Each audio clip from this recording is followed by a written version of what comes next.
பார்வதி பதையே அரகர மகாதேவா. தென்னாடுடைய சிவனே போற்றி, எந்நாட்டவர்க்கும் இறைவா போற்றி போற்றி. உங்கள் அபிமான அனந்தலை வாழ் ஜோதிடர் வேலாயுதத்தின் நன்றி கலந்த வணக்கத்தை தெரிவித்துக் கொண்டு இந்த பதிவு என்னன்னா, 2026 புதுமை புத்தாண்டு பொங்கல் தின நல்வாழ்த்துக்கள். அனைவருக்கும் அகில புத்தாண்டு நல்வாழ்த்துக்களை தெரிவிச்சுக்கிறேன். இந்த 2026 மேஷம் முதல் மீனம் வரைக்கும் எவ்வாறு இருக்க போது, கிரகங்கள் அமர்ந்திருக்கும் இடம், இதுதான் நம்மளுக்கு முக்கியமா பார்க்கறது. ஆண்டு பலாபலம் என்று சொன்னாலே முதல்ல எடுக்கிறது சனி பகவானுடைய அமைப்பு, அடுத்தது குரு பகவானுடைய அமைப்பு, கடைசியாக ராகு கேதுக்களுடைய பெயர்ச்சி. முதல்ல வர்றது மார்ச் மாதம் சனி பகவானுடைய பெயர்ச்சி, ஜூன் மாதம் நடைபெறக்கூடிய குரு பகவானுடைய பெயர்ச்சி, அந்த உச்சம் பெறுகின்ற நேரம். குரு பகவான் கடகராசிக்கு இடம் பெறக்கூடிய காலம். 11வது மாதம் என்று சொல்லக்கூடிய டிசம்பர், அதாவது நவம்பர் மாதத்துல ராகு பகவானும் கேது பகவானும் இடம் பெறுவாங்க. இந்த ஆண்டு முடிவில் தான் அதற்கான அமைப்புகள் உண்டு. மற்ற கிரகங்களுடைய தனிப்பட்ட முறையில் சூரியன் சந்திரன் போல் இருக்கக்கூடிய கிரகங்கள் மாத கிரகங்களாக இருக்குது. இதை ஒட்டுமொத்தமாக இந்த 4 கிரகங்களின் அமைப்பை வச்சுதான் இந்த ஆண்டுக்கான பலாபலனை எடுக்கிறோம்.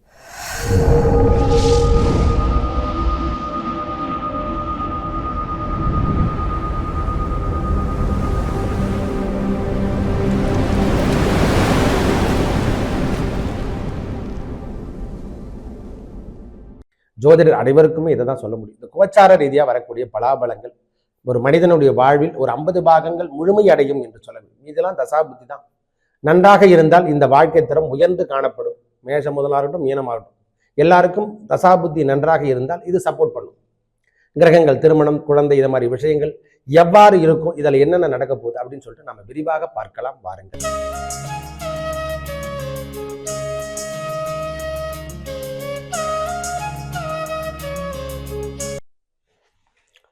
வணக்கம். எனது அன்புள்ளம் கொண்ட கும்பராசி நேயர்கள், இந்த 2026வது ஆண்டு நமக்கு 2025 பல பக்குவத்தை கொடுத்த ஆண்டு என்று கூட சொல்லுவேன். பல சம்பவங்களை அதாவது எப்படி சொல்றதுன்னா, மனிதன் இப்படிதான் வாழணும் வாழக்கூடாது சட்டத்திட்டத்தை நிறைவேற்றக்கூடிய ஆண்டுனா அந்த 2025 2024 கேட்டனா கும்பராசிக்காரங்களுடைய நிலவரங்கள் தெரியும். அவங்க வாழ்க்கையில எது நடக்குது, நடக்காம போச்சா, இல்லை இதுதான் நடக்குமா, இதுதான் நடத்தணுமா, எதையுமே அவங்க யூகிக்க முடியாத அளவுக்கெல்லாம் போச்சு. இனி நடக்க போற யுகங்களும் நடக்க போற ஆண்டுகளும் எவ்வாறு இருக்க போகுதுன்னா, இந்த கிரகங்கள் என்று சொல்லக்கூடிய முக்கியமாக இந்த சனி பகவானுடைய தன்மை, ராகு கேதுக்களுடைய ஆதிக்கம் கொஞ்சம் அதிகமா இருக்குது. இந்த நேரத்துல கொஞ்சம் பொறுமை நிதானத்தை கடைபிடிக்க வேண்டிய ஆண்டு என்று சொன்னால் கும்பராசிக்காரங்க. இந்த நேரத்துல குரு பகவானுடைய பார்வை ஒரு 3 மாத காலங்கள் மட்டுமே உண்டு. சனி பெயர்ச்சி என்பது மார்ச் மாதம் வாக்கியப்படி நடந்துடும். ஜென்மத்திலிருந்து சனி பகவான் விடுபடுவதும், அதாவது வருமானம் சார்ந்த விஷயத்தில் அதிகமான லாபத்தை பார்த்தவர் அனைவருக்கும் கொஞ்சம் முடக்குகின்ற தன்மையெல்லாம் ஏற்படுற மாதிரி ஒரு 3 மாத காலங்கள் இருக்கும்.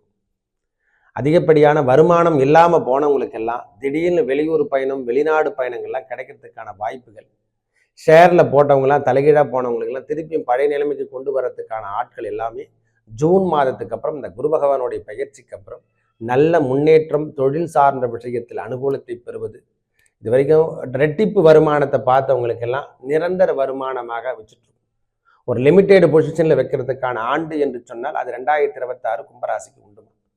கணவன் மனைவி உறவில் மட்டும் கொஞ்சம் கவனம், பேச்சில் கவனம், உறவுகளில் கவனம், திருமணம், குழந்தை என்று சொல்ற மாதிரி எல்லா நற்காரியங்களும் நடைபெறும். அதில் எந்த விதமான தடையே கிடையாது. எந்த விதமான இந்த மாதிரி விஷயத்துக்கு தடை என்பது கிடையாது. விடை சார்ந்த விஷயங்கள் கிடையாது. தோஷங்கள் நிவர்த்தி செய்யக்கூடிய ஆண்டுகள் என்று சொல்லுவோம். இந்த அதாவது எப்படி சொல்றதுன்னா, விலை உயர்ந்த ஆடை ஆபரணங்களை வாங்குறது இதெல்லாம் கொஞ்சம் தவிர்த்து கொள்ளுங்க. சொத்தை வாங்கி போடுறது, நான் பெரிய வண்டி வாங்கிடுவேன், இந்த மாதிரி அதாவது ஆழம் பார்க்காம நம்ம அகல காலத்தை விரித்து போகிறது, கம்பெனி உருவாக்கலான்னு சொல்லிட்டு அதில் போய் ஷேர் போட்டுறது, ஆளே தெரியாது பார்ட்னர்ஷிப்பை அவங்கக்கிட்டலாம் போய். ஏன்னா ராகு பகவான் ஜென்மத்தில் இருந்தால் அந்த மாதிரி அலைகளை கொடுப்பாரு. அதாவது ஆசைகளை தூண்டுவது, வெளியூர் வெளிநாடு பயணங்களை கொடுப்பாரு. கொஞ்சம் அலைச்சல் என்பது இருக்கும், வருமானம் என்பது இருக்கும். ஐயா, யாரு கொடுக்குறாங்களோ இல்லையோ இந்த ராகு பகவான் ஒருவரே உங்களுக்கு எல்லா விதமான மேன்மையும் கொடுத்துருவார். குரு கொடுக்க தேவையில்லை, சனி பகவான் கொடுக்க தேவையில்லை. இந்த ராகு பகவான் கொடுக்கின்ற பலாபலன் உயர்வானது.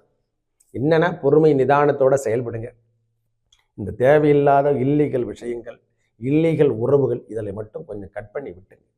ஏன்னா இந்த நேரத்தில் அது ரொம்ப கவனத்தில். ஏன்னா ராகு என்பது இருவேறு கொள்கையை விட்டு அவங்க நெகட்டிவ் திங்ஸ் ஆனால் எதிர்மறை எண்ணத்தோட சொற்றக்கூடும் கிரகம். அதாவது எப்படி சொன்னால், எல்லா கிரகங்களும் கிளாக் வைஸில் சுற்றுதுன்னா இந்த 2 கிரகங்களும் ஆன்டி வைஸில் சுத்த கிடைக்கிறாங்க. அப்போ மாற்றுப்பாதை என்று சொல்லக்கூடிய அமைப்பும் நம்மளுக்கு கொடுத்துரும். திடீர்னு பார்த்தா உறவுகளில் சஞ்சலம், நமக்கு கூட இருந்தவனே குழிபறிக்கின்ற தன்மையும் ஏற்படும். அதனால் பொறுமை, நிதானம், பிரதானத்தை கடைபிடிப்பது நன்மையை தரும். அதாவது உள்ளத்தில் இன்பம் என்று சொல்றார் போல, உள்ளத்துல இன்பம் விட்டா நாம வெளியில இருக்கிற இன்பம் எல்லாம் விரிச்சிடும்.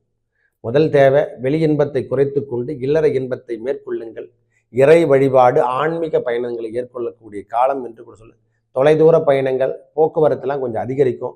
திடீர்னு சில பேருக்கு வண்டி வாகனங்கள் ஏற்படும். அதிகப்படியான லாபம் தருகின்ற, அதாவது ஜூனுக்கு அப்புறம் அதிகப்படியான லாபம் எல்லாம் தருகின்ற அமைப்புகள்லாம் ஏற்படும். திடீர்னு பார்த்தா இது வரைக்கும் ஷேரே இது மாதிரி வரல, திடீர்னு பார்த்தா ஷேர்லாம் அதிகமாக வந்துச்சுன்ற ஒரு பக்குவத்துக்கு வருவாங்க.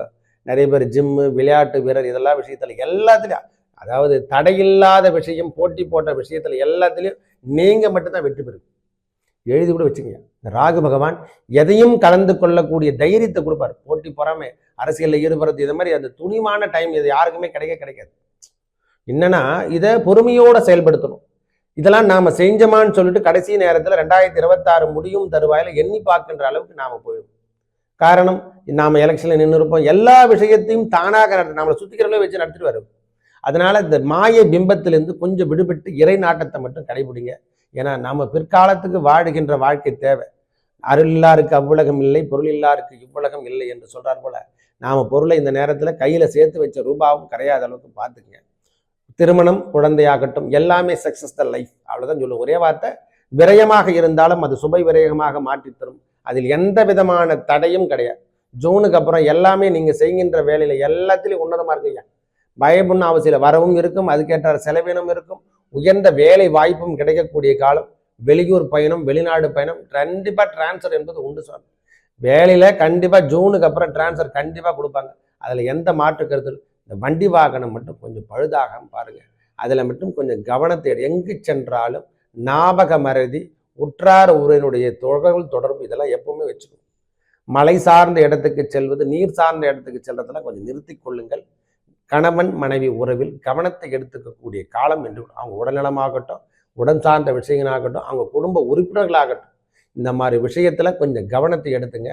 மற்றபடி இந்த ராகுவாலையும் கேதுவாலும் எந்த தீமையும் நடைபெறாது. பயப்புண்ண அவசியம் இல்லை. வேலைக்கு தேடிட்டு இருக்கவங்க வேலை வாய்ப்பு உறுதி, குடும்பத்தை தேடிட்டு இருக்கவங்க குடும்பம் உறுதி, குழந்தை தேடிட்டு இருக்கவங்க குழந்தை உறுதின்ற மாதிரி எதை எதை தேடி செல்கின்றோமோ அவை அனைத்தும் உறுதிப்படுத்தும். என்னன்னா அலைச்சல் கொஞ்சம் அதிகரிக்கும் ஐயா. இந்த ஆண்டு முழுவதும் அலைச்சல் என்பது இருக்கிற மாதிரி ஒரு சூழ்நிலை என்று போய் காணப்படும். கடன் வாங்குற மாதிரி தெரியும், திருப்பியும் பார்த்தா அதே கடனை அடைக்கிற மாதிரி ஒரு சூழ்நிலையும் இருக்கும். 2 விதமான கொள்கை என்பது அதுதான் ராகு பகவானுடைய தன்மை. அதனால வருமானம் இருந்து கொண்டும் செலவீனம் இருந்து கொண்டும் நம்ம வேலை வாய்ப்பும் கொடுத்து கொண்டு இருக்கக்கூடிய காலமாக இந்த 2026 ஒரு சமநிலைக்குள்ளே வருகின்ற ஆண்டாக கும்பராசிக்கு இருக்கும். இந்த இரவு நேர பயணம், இல்லீகல் உறவு, மது மாது இதை மாதிரி விஷயத்தை தூக்கி அறவே எடுத்து விட்டால் உங்கள் வாழ்க்கை தரம் உயரும். நல்லது மட்டுமே நடக்கும். 2026 நல்லதே நடக்கும். நன்றி, வணக்கம்.